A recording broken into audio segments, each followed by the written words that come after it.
Assalamualaikum warahmatullahi wabarakatuh. Perkenalkan, nama saya Dira Andika Rizky Putra dari kelas Matematika Murni 1A, Fakultas Sains dan Teknologi. Saya ingin mempresentasikan PPT saya tentang mujahadah. Assalamualaikum warahmatullahi wabarakatuh. Perkenalkan lagi, nama saya Dira Andika Rizky Putra dari Prodi Matematika Murni, Fakultas Sains dan Teknologi. Saya ingin mempresentasikan tentang mujahadah.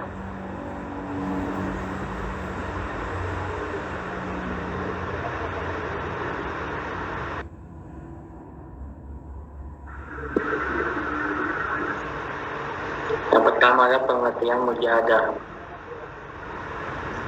Dalam Islam dikenal banyak istilah yang diamalkan dalam rangka mendekatkan diri pada Allah Subhanahu wa Ta'ala.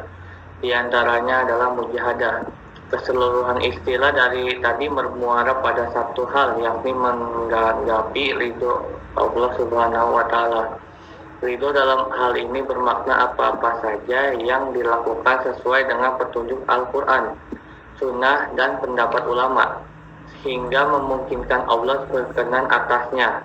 Hanya saja yang menjadi fokus pada pembahasan ini adalah mujahadah. Lanjut.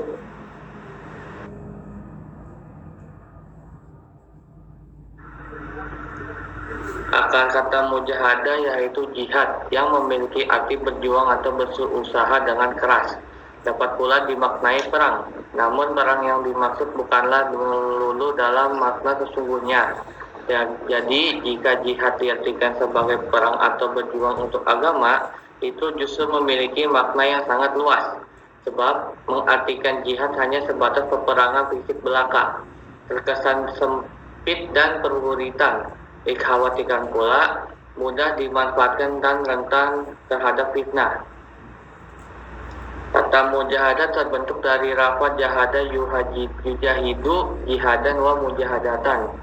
Kata tersebut masdar dari fi'il madi jahada. Dalam Al-Quran, lafaz yang menggunakan kata jihad hanya disebutkan 12 kali dengan bentuk yang berbeda-beda. Lanjut.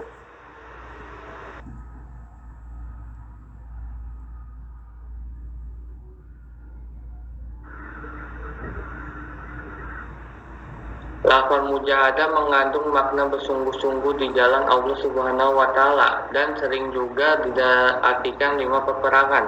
Pada dasarnya, arti yang mempunyai relasi dengan lafaz mujahadah mengandung usaha tanpa putus asa. Orang yang melakukan mujahadah adalah orang yang mencoba dengan kekuatan untuk melakukan kebaikan supaya dapat mendekatkan diri kepada Allah Subhanahu wa Ta'ala. Sedangkan mujahadah menurut para tasawuf adalah menutup diri dari pintu kenikmatan duniawi dan membuka diri untuk bersusah payah, meninggalkan kemuliaan duniawi demi membuka pintu kehinaan duniawi, meninggalkan istirahat demi melakukan ibadah dengan susah payah. Selain itu juga meninggalkan tidur demi berjaga di malam hari, meninggalkan kekayaan demi mencintai kemiskinan, dan juga meninggalkan angan-angan duniawi demi mempersiapkan amal untuk kematian kelak. Sedangkan menurut syarah adalah perang melawan musuh-musuh Allah Subhanahu wa Ta'ala, yang berarti sungguh-sungguh dalam melakukan perjuangan demi menegakkan Islam. Mujahadah adalah manusia menuju Allah Subhanahu wa Ta'ala. Sebagai proses, mujahadah memiliki beberapa pilar sebagai tempat berdiri dan tegaknya proses perjalanan tersebut. Lanjut.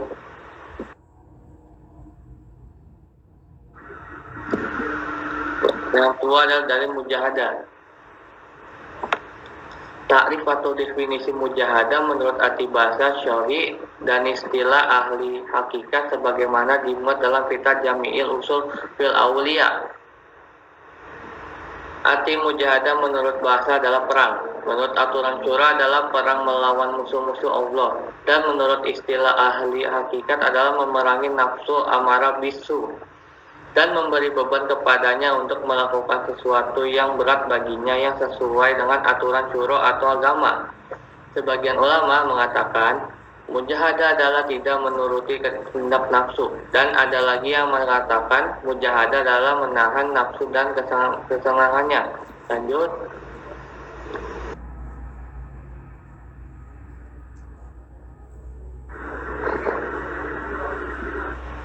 Dalam firman Allah Subhanahu wa taala dalam Al-Qur'an, walladzina jahadu finallah diyannahum subulana wa innallaha lama'al muhsinin. Yang artinya, dan orang-orang yang berjihad untuk mencari keridhaan kami, benar-benar akan kami tunjukkan kepada mereka jalan-jalan kami. Dan sesungguhnya Allah benar-benar berserta orang-orang yang berbuat baik. Quran Surat Al-Ankabut ayat 69. Dan satu ayat lagi yaitu ya ayyuhalladzina amanu taqullaha wabtagu ilaihi wasilata wajahidu sabilillah la'allakum tuflihun.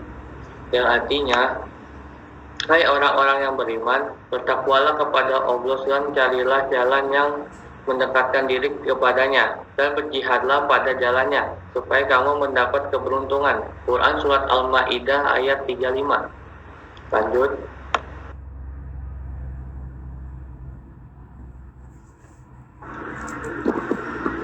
Yang ketiga adalah macam-macam mujahadah. Macam-macam mujahadah adalah lain. Yang A, mujahadah yaumiyah adalah mujahadah yang dilakukan secara berjamaah yang dilaksanakan setiap hari. Yang B, mujahadah usbuiyah adalah mujahadah yang dilakukan secara berjamaah yang dilaksanakan seminggu sekali. Yang C, mujahadah syariah adalah mujahadah yang dilakukan secara berjamaah dan dilaksanakan sebulan sekali. Yang D, mujahadah rubusana adalah mujahadah yang dilakukan secara berjamaah dan dilaksanakan 3 bulan sekali. Yang E, mujahadah nishibsusana adalah mujahadah yang dilakukan secara berjamaah dan dilaksanakan setengah tahun sekali.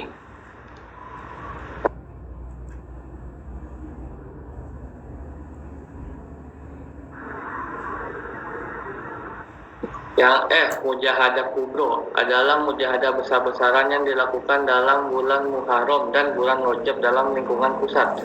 Yang G, mujahadah khusus adalah mujahadah yang dilakukan secara khusus, misalnya niat sebelum melaksanakan pekerjaan yang baik.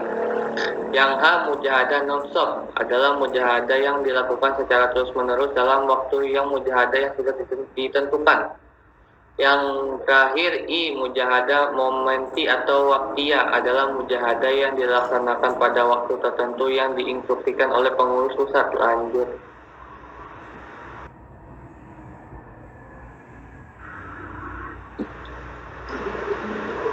Konsep mujahadah Mutyun Fanjik. Wacuna oleh Fanjik digambarkan sebagai 3 dimensi atau sebuah bangunan inti dari analisis Fanjik adalah menggabungkan ketiga dimensi wacana di dalam satu kesatuan analisis. Yang ketiga tersebut yaitu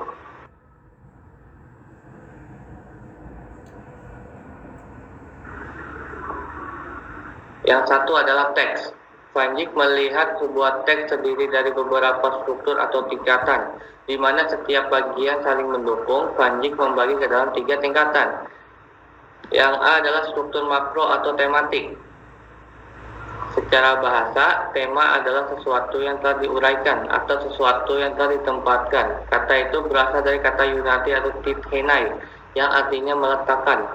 Jika dilihat dari sebuah tulisan yang sudah selesai, tema adalah suatu amanat utama yang disampaikan penulis melalui tulisan. Sebuah tema bukan berasal dari seperangkat elemen yang spesifik, melainkan dari bentuk yang menjadi satu kesatuan atau cara-cara yang kita lalui agar beraneka kode tersebut dapat terkumpul dan menjadi koheren. Tema pun akan memandu jalannya perkembangan wacana lisan atau tulisan. Kata tema sering digabungkan dengan topik. Topik secara teoritis bisa digambarkan sebagai sesuatu yang ingin disampaikan penulis dalam tulisannya. Topik juga menunjukkan konsep dominan, sentral, dan paling penting dari isi suatu berita. Inilah mengapa tematik sering disebut sebagai tema atau topik. Lanjut.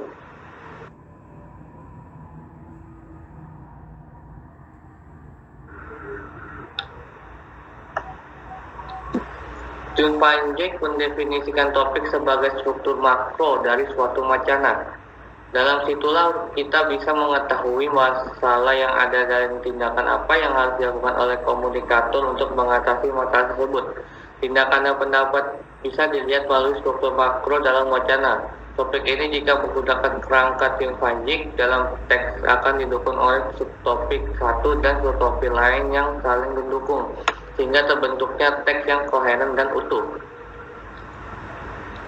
Yang B ada substruktur atau skematik.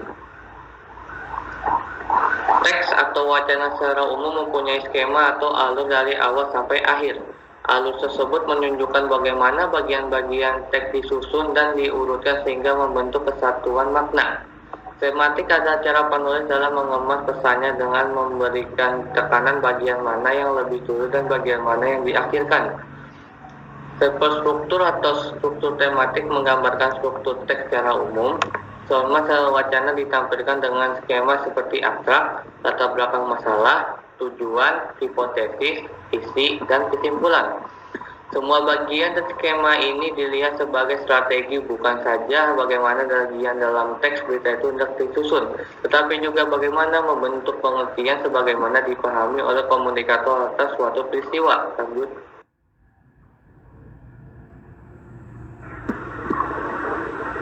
Yang K adalah struktur mikro. Yang kedua semantik.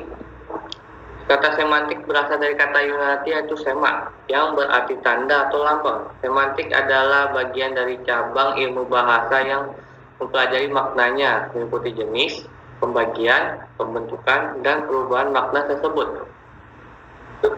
Semantik menurut Van Junjek mengklasifikasikan berdasarkan makna lokal adalah makna yang muncul dari hubungan antar kalimat, hubungan antar proposal yang membangun makna khusus dalam teks.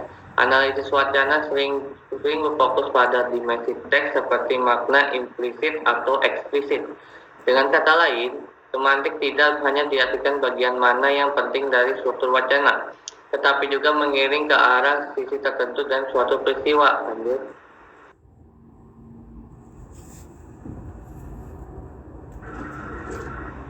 Yang kedua adalah kognisi sosial. Dalam kerangka analisis wacana Tim-Fanjik, perlu adanya penelitian mengenai kognisi sosial, yaitu kesadaran mental pencemaran yang sudah ditranskrip ke teks. Dalam hal ini, analisis wacana dalam ceramah kisah Nabi Yusuf. Selain analisis teks, penulis juga perlu melakukan penelitian atas kesadaran mental penceramah dalam memandang masalah perselisihan antara Nabi Yusuf dan saudara-saudaranya. Berkognisi sosial ini penting dan tidak bisa dipisahkan untuk memahami teks. Dalam hal ini, menjelaskan tentang pandangan ceramah Buya Yahya dalam kisah Nabi Yusuf terhadap masalah perselisihan antara Nabi Yusuf dengan saudara-saudaranya. Menurut Buya Yahya dalam ceramah kisah Nabi Yusuf adalah sebagai anak jangan sekali-sekali kita itu berprasangka buruk kepada orang tua. Dengan prasangka bahwa orang tua telah berperilaku tidak adil kepada kita, meskipun terlihat di mata kita tidak adil, maka batin kita harus tohab.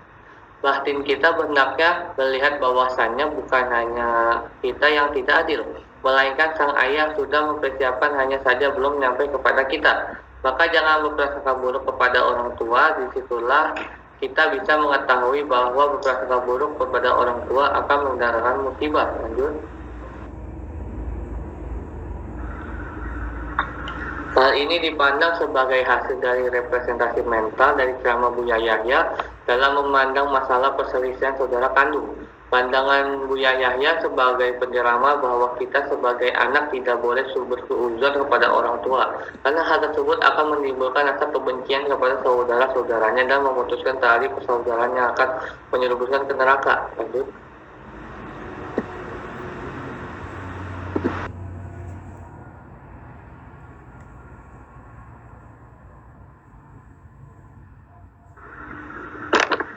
Yang ketiga adalah analisis sosial. Analisis sosial melihat bagaimana teks tersebut dihubungkan lebih jauh dengan struktur sosial dan pengetahuan yang berkembang dalam masyarakat atas wacana tersebut. Oleh karena itu, analisis sosial dalam hal ini adalah menjawab pertanyaan atas wacana yang berkembang di masyarakat tentang permasalahan mengenai perselisihan saudara kandung dalam ceramah Buya Yahya tentang kisah Nabi Yusuf. Karena adanya iri dan dengki kepada Nabi Yusuf yang memperoleh kasih sayang lebih dari ayahnya dibandingkan saudara-saudara lainnya. Mereka merasa tersingkirkan. Oleh karena itu timbullah rencana untuk menyingkirkan Nabi Yusuf dari ayahnya. Permasalahan perselisihan antar saudara kandung yang terjadi di masyarakat bukan hanya sekedar permasalahan biasa, melainkan permasalahan yang sangat rumit dan berkepanjangan jika tidak diselesaikan dengan cepat dan benar. Agar ke depannya terciptanya kehidupan masyarakat Indonesia yang lebih baik lagi.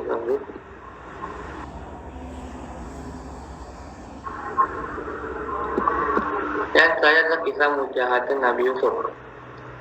Kisah Nabi Yusuf alaihissalam adalah dalam Al-Quran dalam surah dengan nama yang sama dengan sang utusan Allah Subhanahu wa taala.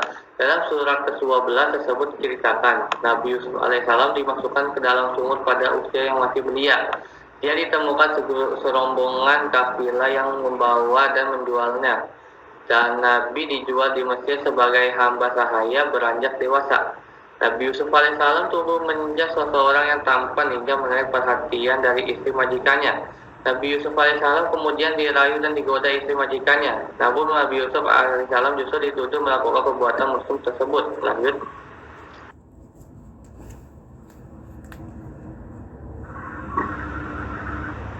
Nabi Yusuf alaihissalam dari istri majikannya. Nabi Yusuf alaihissalam kemudian dirayu dan digoda istri majikannya, yang semuanya ditolak Nabi Yusuf alaihissalam.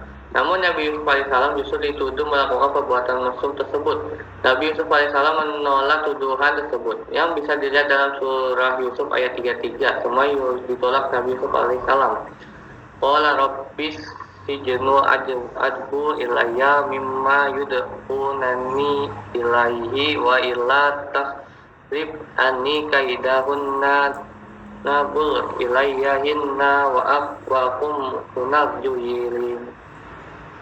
Artinya Yusuf berkata, wahai Tuanku, penjara lebih aku sukai daripada memenuhi ajakan mereka kepadaku. Dan jika tidak, engkau menghindarkan daripadaku tipu daya mereka. Tentu aku akan cenderung untuk memenuhi keinginan mereka dan tentulah aku merasa orang